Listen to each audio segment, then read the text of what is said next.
just about everybody talks about it right now. You can feel it in the air, the tension, the stress, the divisiveness. We have reached a turning point. We've reached a point a fork in the roads in American history, unlike any other time except two. In 1776, it was a high-stakes game just as it is now. The Civil War, high-stakes game just as it is now. This is the third of those monumental moments. Speaking of that division, you know, the bozo-in-chief says, President Brandon, and I'm not having a senior moment, no. President Brandon says that 1/2 of America, 1/2 of us are enemies of this country. 1/2 of us are enemies of the other half of us. Can you imagine how divisive that is? That divisiveness is an indicator of how deep our troubles are at this point. And some of us have sat back and permitted charlatans to divide us racially for a long time. They want to divide us into two camps: oppressors, like the color of this man, and victims, like the color of I am. Like I could be a victim of something that happened 200 years ago.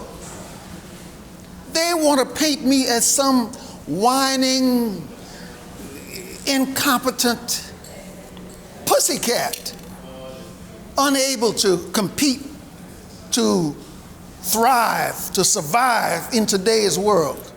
Y'all have to forgive me, I get a little emotional about this divisiveness that the racial charlatans are selling to America. And they haven't just tried to divide us black versus white. It's north versus south, urban versus rural, and party. Oh my goodness. Party versus party. Democrats versus Republicans. Their game is divide, and conquer. And it's the conquering part that concerns me most, because we are at a stage where we're in deep moss. Now, y'all have to forgive me. I'm a United States Navy veteran, and nobody can out-cuss a sailor. But I'm also a Baptist preacher. So I cannot use those colorful Navy words that I grew up using, and they polished them when I was in the Navy. I can't use those words anymore. So you are stuck with deep moss and dodos and charlatans instead of those beautiful descriptive Navy words that I know but cannot use. So forgive me. This divisiveness is one of 5 indicators that we are in deep moss, that we've reached a point of impending doom. Let's talk about another one of those. The second indicator is spending. Our nation has gone on a wild spending spree. You know, talking about Navy, people often say they spend like drunken sailors. I have been with drunken sailors, and maybe I've had 1 or 2 of those adult beverages myself, but I can tell you that drunken sailors have never spent money like the federal government spends money. Never that irresponsibly. Never. That federal spending has us in great jeopardy right now. Starting with Bush Jr. Every president since then has spent our money wildly all over the world. More than $30 trillion in debt. Can you imagine the enormity of that? $30 trillion in debt, and that's not even counting the unfunded accrued liabilities like Social Security. We're really talking about close to $70 trillion in debt. No nation can survive in that kind of debt. It's crazy. And the bozo in chief continues to spend our money like there's no tomorrow. And there will be no tomorrow unless we stop that. The crazy spending has to stop. One reason that inflation is so out of control, so rampant today, is because of the spending. That man in just a couple of years has spent trillions and trillions of dollars. About 80 billion in Ukraine alone. And we're investing in a war machine to fight the Chinese over Taiwan and the Russians over Ukraine. Fighting two major, most powerful nations on earth, Russia and China. It's not a good place to be right now. And the money the trillions that we're spending does not make sense. It does not. Another factor is education. If you go way back to when I was a boy, American education produced the world's top doctors, top scientists, top entrepreneurs, top engineers, even the top workers. American education made the United States of America the greatest nation in the history of earth. But not today.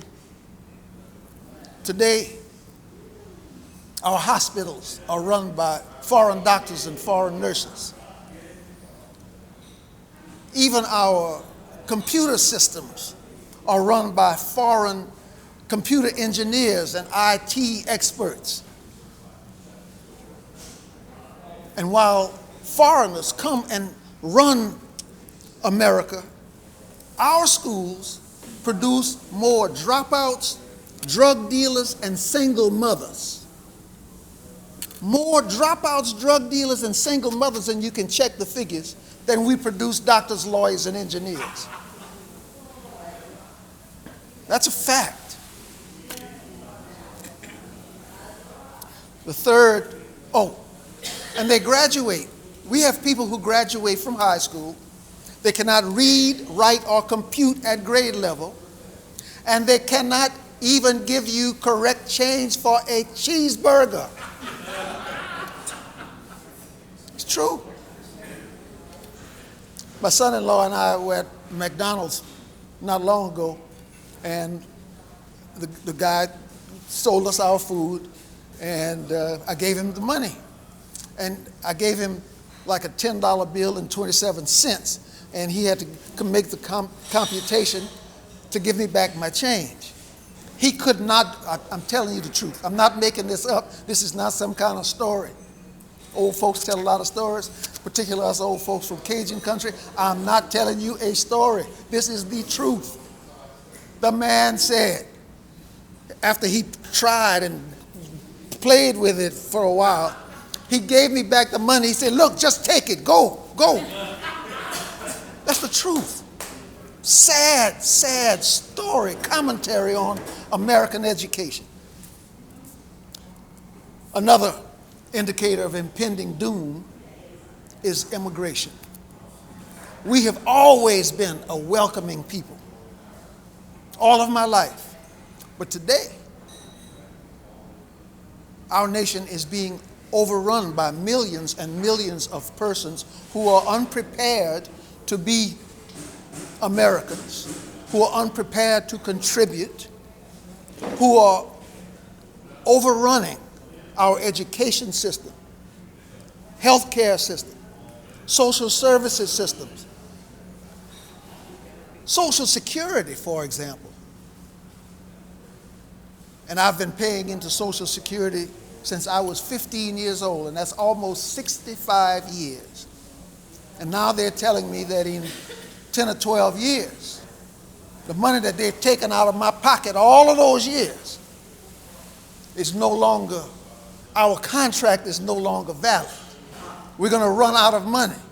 I can tell you, me and a whole lot of other old folks will be going down to Washington, D.C. We're going to stay at somebody's house. Somebody over there is going to feed us. It's probably going to be the White House. But those systems are being overwhelmed. Immigration is something that we must get control of. And a lot of the people who are coming here, a lot of the immigrants who are coming here, are not interested in our culture. They're not interested in what America stands for. Frequently not interested in learning to speak the language. Many of them only come here for dollars. And they bring with them human trafficking, drug trafficking, a lot of illegality. We have to close our borders and get our systems back in order, our education system.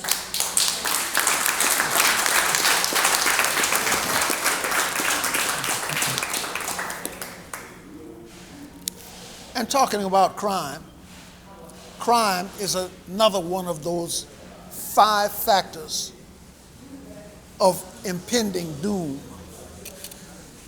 Deep moss, as we say sometimes. There's no greater indication that we have to do something or we're going down the toilet. Crime is that big a problem. Crime dominates American society today. We are the nation's, the world's capital, murder capital.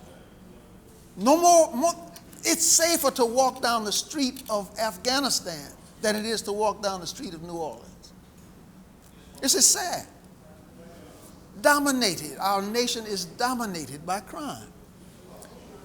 Drugs, guns, sold illegally on the streets and openly on the streets of America.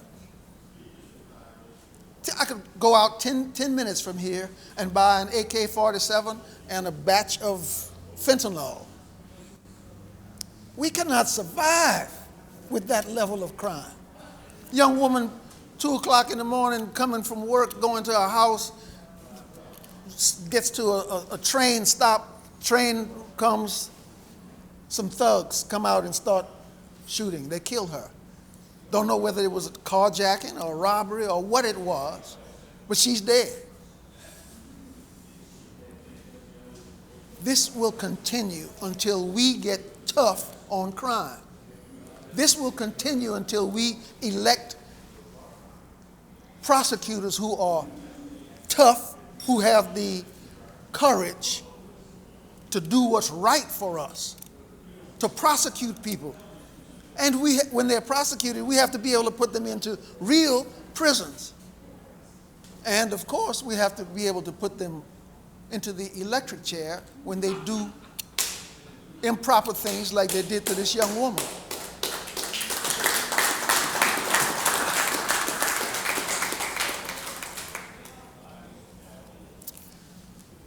It's interesting, speaking of crime, the criminals are getting increasingly more powerful weapons, more sophisticated weapons. And as the criminals get more sophisticated weapons, the DC dodos want to illegalize legal guns. Can you imagine that? They want to take away our rights to legal guns, and so only the criminals and the government, and they're both kind of the same often, only those two will have guns. I don't want to live in that kind of country. If I have a gun, they're not going to get mine. Y'all can read about it, but I will never surrender my legal weapon or weapons or whatever that I might have. Might just be a little tiny pistol, but I'm taking it with me. So, here we are at the fork in the road.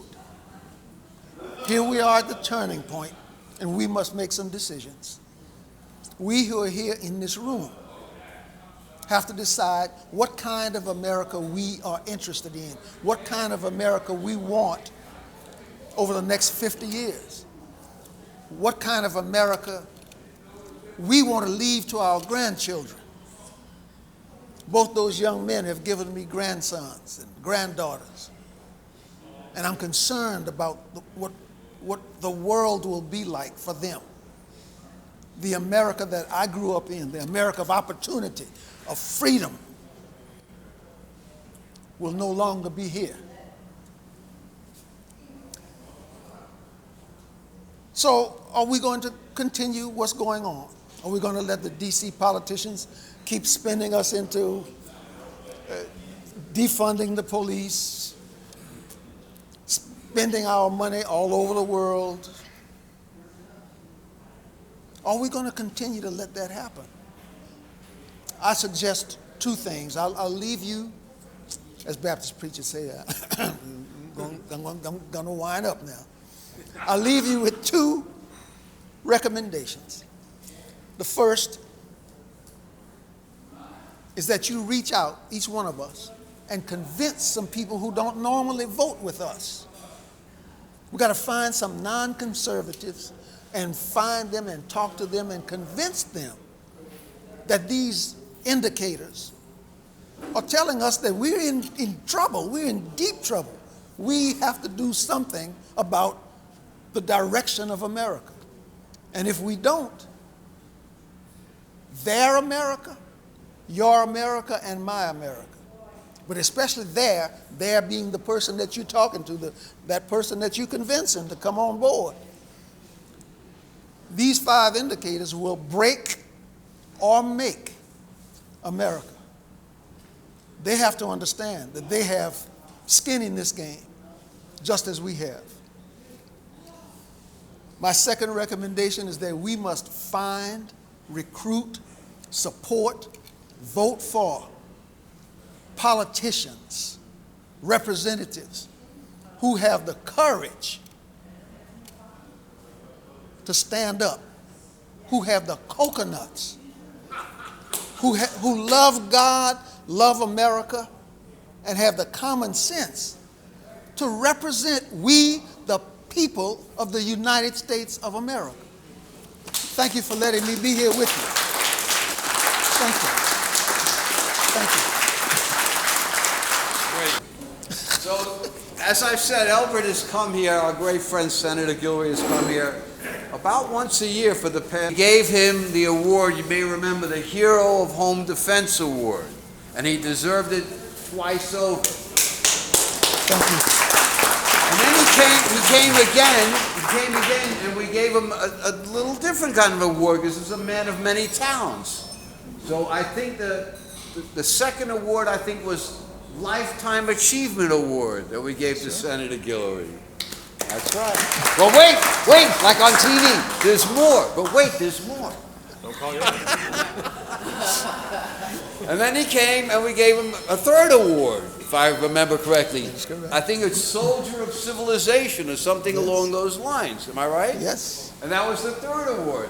But this guy, he deserves 1,000 awards. So I'm riding the bike with Jeff, and I said to Jeff, you know, we have to present it. We can't do enough for Senator Guillory. So what should we call? We got to do something. What should we do? And I turned to Jeff, and Jeff goes, well, you know, I don't know what we can do. I don't know. I mean, what can you do? He's a legend. What can you do? I said, that's it. That's it. The Louisiana Legend Award. And that's what we got.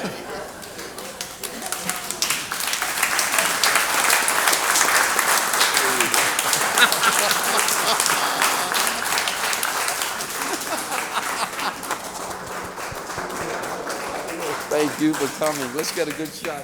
Where's Cecil B. DeFille?